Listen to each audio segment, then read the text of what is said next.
Art बाज़ल एक तवील अरसे से महंगी पेंटिंग्स, नायाब मवाद और मशहूर तख्लीक़कारों की नुमाइश के लिए मशहूर है। रवां बरस दुनिया के इस मारूफ आर्ट मेले का हांगकांग एडिशन मार्च के आखिर में इख्तिताम पजीर हुआ। इस मौके पर एक सादा और पुरसुकून नुमाइश ने नाजरीन की एक बड़ी तादाद को वहां रुकने और फनकारों को बगौर देखने पर मजबूर कर दिया। बूथ के अंदर कोई दिखावा या बनावट नहीं थी। यहाँ सिर्फ हांगकांग के ज़िला ताइपो में वाक़े पाइन हिल गांव के दरख्तों, पथरीले मकानात, गाड़ियों और लोगों को लकीरों और नर्म रंगों के ज़रिए निहायत खूबसूरती से पेश किया गया था। ज़हनी माजूरी का शिकार ये फनकार हांगकांग की होंग ची एसोसिएशन के तलबा हैं। ये तंजीम ज़हनी माजूरी में मुब्तला अफराद और उनके ख़ानदानों की खिदमत के लिए बनाई गई है। तंजीम के चेयरमैन एडवर्ड याओ इन तलबा को प्यार से हमारे दोस्त कहकर पुकारते हैं। आलमी सतह की बहुत सी बड़ी नुमाइशें हमारे इन दोस्तों की शिरकत के बगैर नामुकम्मल रहती हैं।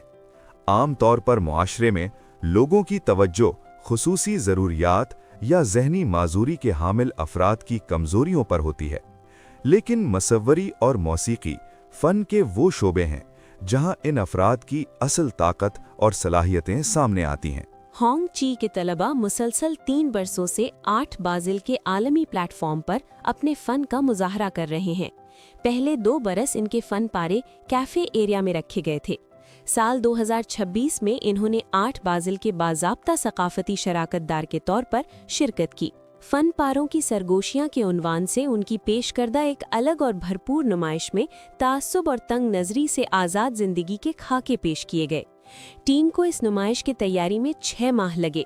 मंजरकशी और खाका निगारी के हवाले से हांगकांग के मशहूर फनकार स्टीफन वोंग चून ही को भी मधु किया गया था। उन्होंने होंग ची के 15 फनकारों को पाइन हिल गांव की खुली फिजा में खाका साजी की मश्क के 5 सेशंस में बराह रास्त रहनुमाई फराहम की। 29 मार्च को एक शेयरिंग सेशन के दौरान रवां बरस के आर्ट बाज़ल का सबसे जज्बाती लम्हा सामने आया। ये कोई तैयार शुदा तकरीर नहीं थी, ना ही कोई रिहर्स किए गए जुमले। स्टेज पर खड़े चंद फनकार अपने ब्रश के साथ सादा लफ्ज़ों में अपनी कहानियां बयान कर रहे थे। 26 साला तालिबा टोंग जी चिंग ने कटहल के दरख्त की पेंटिंग को अपने लिए एक यादगार तरीन लम्हा करार दिया। ऐसा क्यों है कि कटहल दरख्तों पर उगते हैं? कुछ सिर्फ दरख्त आम होते हैं, मगर चंद दूसरे दरख्तों पर कटहल उगाते हैं। मुझे ये पेंटिंग बनाना बहुत हैरानकुन और दिलचस्प लगा। इंटरव्यू के दौरान एडवर्ड याओ बार बार होंग ची के तलबा के बारे में मुसलसल हमारे दोस्त कहकर बात करते रहे।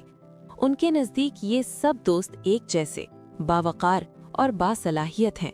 शायद हमारे दोस्त दिल के मामले में ज़्यादा पुरखुलूस हैं और वो दुनिया को आम लोगों से मुख्तलिफ अंदाज में देखते हैं। यही बात उन्हें ख़ास मकाम अता करती है।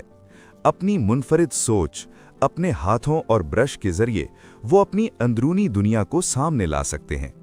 इस तरह उनके हवाले से हमारा फ़हम मज़ीद गहरा हो सकता है। मज़ीद बरां उनकी फ़ितरी सलाहियतें उन्हें मुआशरे में अपने हिस्से का किरदार अदा करने के काबिल बनाती हैं। फ़न की नुमाइशों में हिस्सा लेने के अलावा होंग ची ने तलबा के फ़न पारे मार्केट में पेश करने के लिए नीलाम घरों के साथ भी ताउन किया है, ताकि ये दिखाया जा सके कि ये फ़न पारे जमा करने के लायक हैं और इनके तख्लीक़कार काबिल एहतराम हैं। मुझे यकीन है कि ये दरवाज़ा खुल चुका है। मुस्तक़बिल में मज़ीद आलमी सतह के कामयाब मौक़े भी आएंगे, जहां हमारे बच्चे अपनी सलाहियतों का इजहार कर सकते हैं। ये एक नया प्लेटफॉर्म है, लेकिन ये सिलसिला यहीं पर ख़त्म नहीं होगा।